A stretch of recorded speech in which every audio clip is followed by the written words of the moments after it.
For so long I've practiced the art of pretending. Pretending everything is okay when I'm trapped in an unending cycle of suffering and pain. Desperately reaching for the joy that people say I could obtain, but constantly reminding myself of the failures causing me to remain stuck in a thought pattern of guilt and shame. See, I could hear the voices in my head that reminded me of all the mistakes that I've made, saying that it was impossible to change and be cured of this mental plague. See, I had an addiction called wanting attention. I just wanted somebody to finally listen. It seemed like many pieces of my heart was missing, and when I called for help, I kept dialing the wrong extension. Was hurt and lied to by so many people that it became hard to forgive. Next thing you know, a lie is the life that I began to live. The pain that lived in me began to grow faster than trees, so contagious that I gave it to everyone I knew like an epidemic disease. I didn't care what people would think, and I didn't care what people would say, and I didn't care much for people trying to help because I was dying inside anyway. I always wanted change but never wanted to change. Pointed a finger at the devil, but he wasn't the one to blame. Was always taught to turn my heart over to the one who came and died for my sins, saying he would love me and forgive me and that I'll never be the same. But how could you love me when I entered the lives of people and made a mess of them? All the liars and pretenders and cheaters are not any different than the rest of them. Lord, I'm sick and tired of being this way, so have your way inside. That was the day that I realized where I was, and he finally opened my eyes. I wore this mask that labeled me a liar, a worthless nobody, a cheater, a deceiver, and I would have taken it to the grave. But God's word says that if I confess my sins and believe that God has raised his son Jesus from the grave and accept him, then I would be saved. He loves me and he set me free.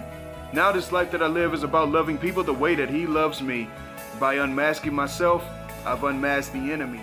And the love of Jesus Christ is the greatest there is and the greatest there will ever be. A child of the Most High King, from this day I will forever be, exposing the beauty in me that spiritually blinded eyes could never see. No matter whoever you are, whatever you've done, wherever you are, he will be right there with you. What they labeled you, you don't have to be. That's not who you are.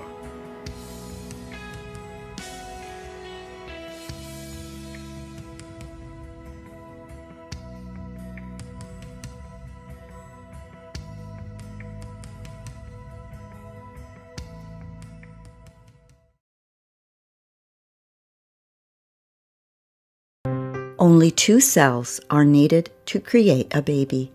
2 cells and a miracle. In just 9 months, this pair of cells blossoms into billions of cells. Gently nestled and protected in a mother's womb, a tiny human thrives. Together, mother and baby share this journey of life, this magnificent adventure called pregnancy.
God upholds the value and sacredness of human life.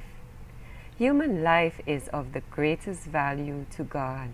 Having created humanity in His image, God has a personal interest in people. God loves them and communicates with them, and they in turn can love and communicate with Him.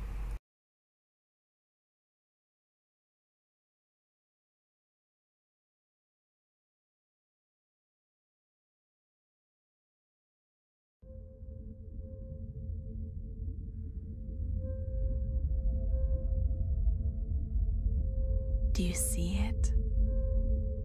Can you hear it? An unspeakable wonder. Life. So sacred, so beautiful, yet so contentious. How can something so small, so innocent, be so divisive? Inside, peace. Yet outside, war rages. How late in a pregnancy would your bill apply? Through the 3rd trimester. Today, truth has been obscured by a relentless barrage of medical semantics, self-serving arguments, and the business of abortion. And in New York, the unthinkable became law. New York passing a sweeping abortion law, allowing many abortions up until the day of the baby's birth. Right now, terminating life up to the moment of delivery is legal in several states, and more will follow unless we act. These children are viable outside the womb. These children are already fully human. This is a matter of death and life. I think it's easy to lose sight of what abortion is and what it does because the victims are never heard from. The tipping point was this ultrasound. I understand that there's people that can be scared, especially when we don't plan this. I want to give everything I have to this cause so that we have a country that's transformed and abortion is a thing of the past. The next step is up to us. What do we do now? We have to engage on this issue as the church body. And together we can accomplish this. We are overcoming evil with good. I will fight because I've seen it, and I know He has called me, and I'm not afraid. It is time to bring the truth to light and let blinded eyes see.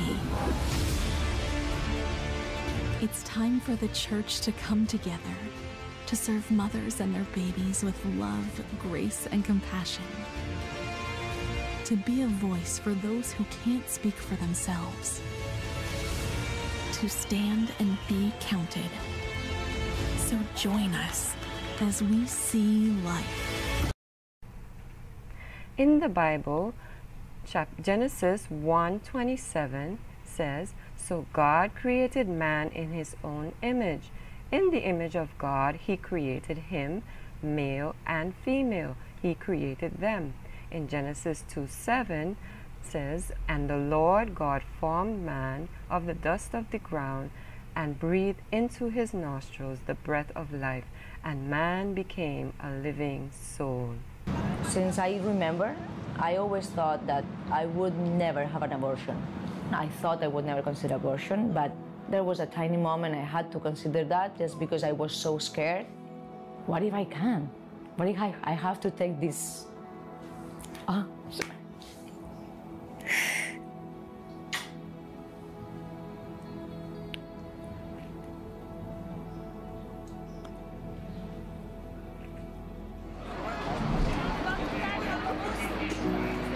I moved to New York 6 years ago. I'm from Barcelona. I shared an apartment with 2 more people. I'm a waitress right now and a manager at the restaurant. My shifts are at night. And then after work, I would go out with my friends and have drinks. I had a boyfriend. We didn't live together, but I did have a boyfriend. One day, I realized I didn't get my period. I felt a little dizzy, so I thought I would take a test just to make sure that everything was fine. And then I called a friend. So she told me, okay, we need to make sure, so maybe we have to go to a doctor or something. I don't have a health insurance. So I found this one, 45th Street and 6th Avenue in Manhattan. I went there following morning, and that's when they took another test, and it was the 5th positive test. And from the last one, like, okay, yes, you are pregnant. How much more you need to know?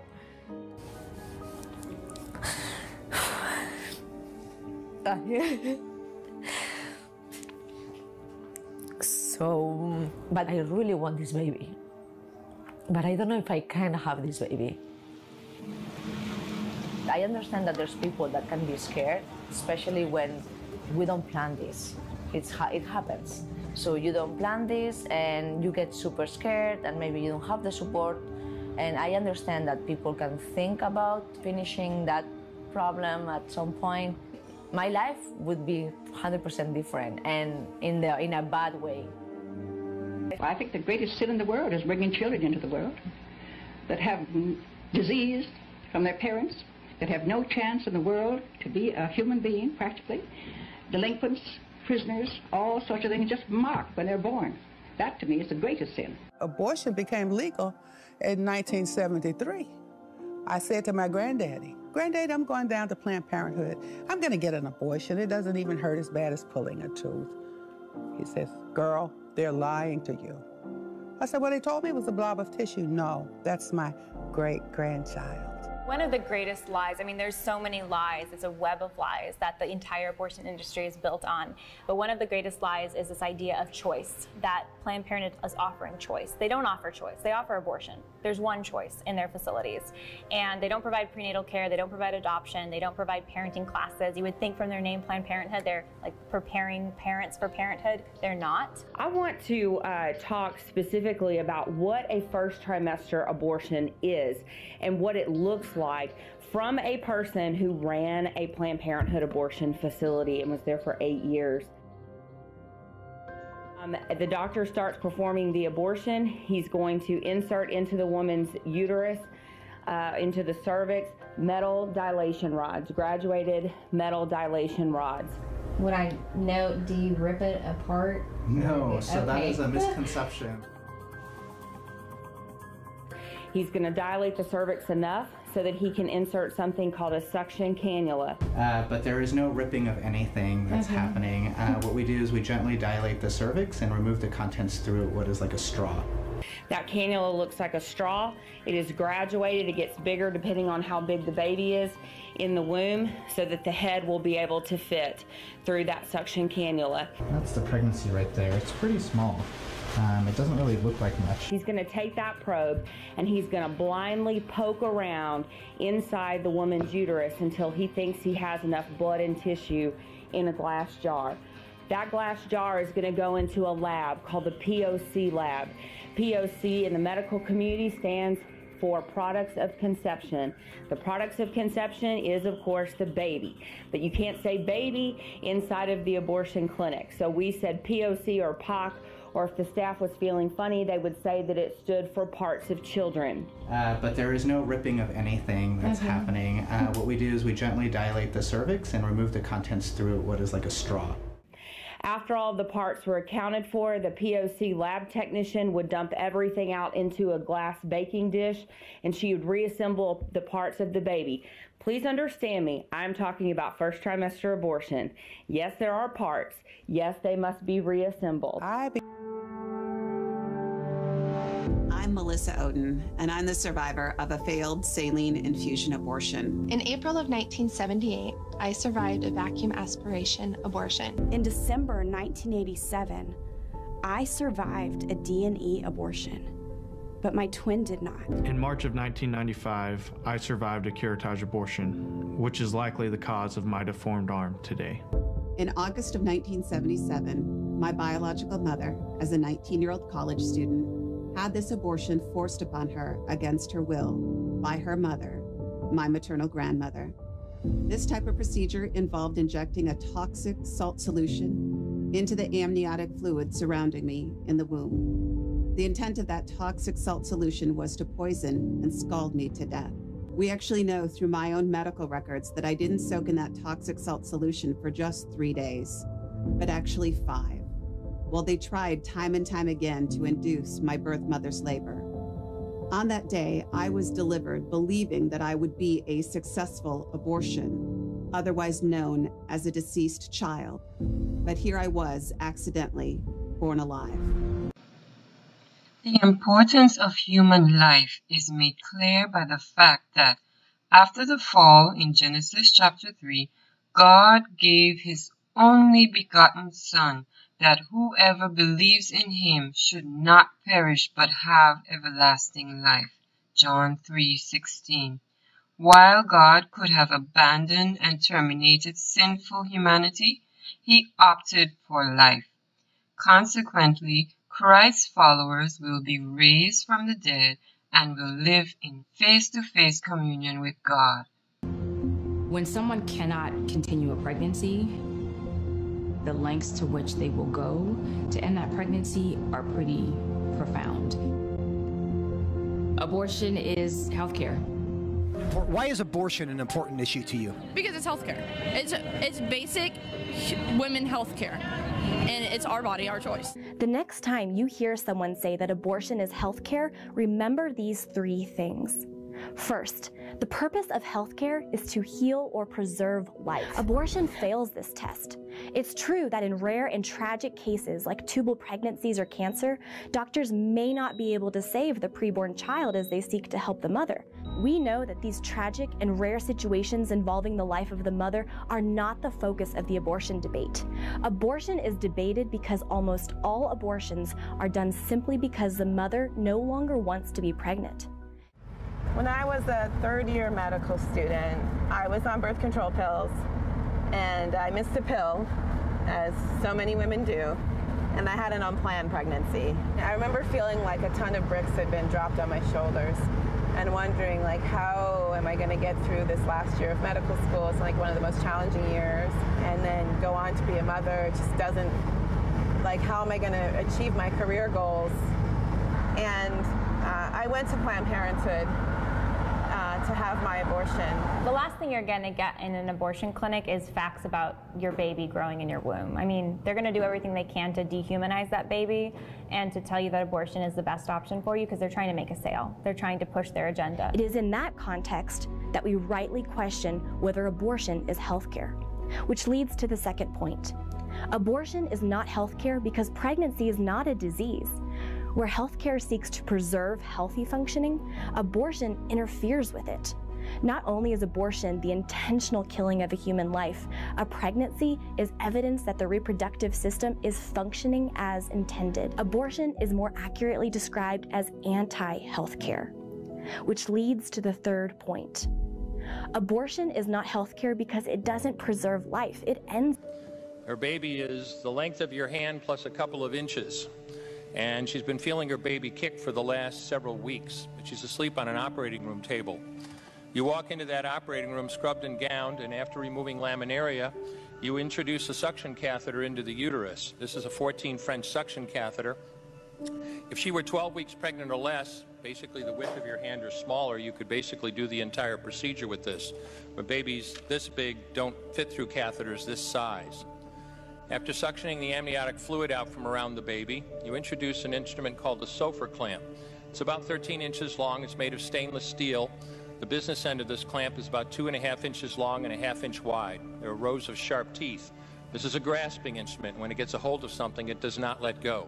Generally, the price of an abortion is determined on the skull size of the baby. We weren't going to give her the opportunity to look at her ultrasound, and we needed her sedated for that because we couldn't take a chance. Well, I mean, we weren't even going to tell her we were doing an ultrasound. So we needed her sedated because we couldn't take a chance on her popping her head up and seeing what was on that ultrasound image, because the ultrasound would then expose the lie of the abortion industry. When I was 18 years old, I was in high school, and I was pregnant 3 months, and I wasn't gonna have the baby, and my mom wanted to support me, so she went with me to the abortion clinic there. And while I was waiting there, I saw the women there with their robes, their pink robes, and they were very sad. So at that time, I just got depressed in the moment, and I just started thinking, and I guess I started praying, asking for signs. And in my mind, just came to me. I think it was God, you know. He was like, "Go look at your sonogram." And when I saw the picture, it was a picture of a baby at 3 months, and she had legs, she had a big head, and the arms. And in an instant, I asked the lady, I said, "Did you know that it was a baby?" At first, I was like, "It's a baby," you know, and because many people told me that it was a glob of tissue, and I was already 3 months, and I was only 18, and it's not fair, you know. But here's my daughter, she's 10, and God's been with me. I have her in Immaculate Conception School, and when she was 3, I met Christ, and that's when God revealed to me that He had saved my child. Our world says that we don't exist, that abortion survivors are somehow made up, right? We're just some political ploy. That we're just ordinary people. At that moment of sitting when my girlfriend in my 20s was scared that she was pregnant. I found a place nearby that offered free pregnancy tests and had no idea where I was leading us into.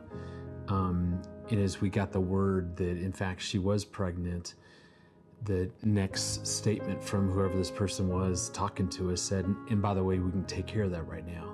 I had no idea that I'd walked us into an abortion clinic. It's really interesting when you begin to talk about the man's role in this. And I just think that as a man, the best thing that you can do in a situation is just be able to offer your support. I don't really know how to go forth, but I'm here. Let me know what I can do to help. And then it was done, and it was over, and in that, wow, man, that ushered in such a dark season for me. The decision that I had made, and it ruined that relationship with that girl. It caused me to go into a very deep, dark depression. You know, we hear that this is the woman's body, this is her choice. I'm sort of a bystander, sort of a second thought in this whole thing. It shouldn't bother me as much as maybe it would bother her, and wow, that could not be further from the truth. That is such a lie. I mean, the instant shame, the instant guilt, the instant depression, devastation, all of that was there and still there. There honestly isn't a day that goes by that I don't wish that could be different. I would, that I couldn't have this child a part of my life. You know, we could be hanging out and connected and doing life together. And that was gone in an instant for me, that possibility. This may seem like a simple choice, and someone's telling you that this won't bother you and it'll be okay and you'll get over it. You won't. You'll heal. God will use this in your life in mighty ways. You'll never forget. Thus, human life is of inestimable value. This is true for all stages of human life. The unborn, children of various ages, adolescents, adults, and seniors independent of physical, mental, and emotional capacities. It is also true for all humans regardless of sex, ethnicity, social status, religion, and whatever else may distinguish them. Such an understanding of the sanctity of life gives inviolable and equal value to each and every human life and requires it to be treated with the utmost respect and care.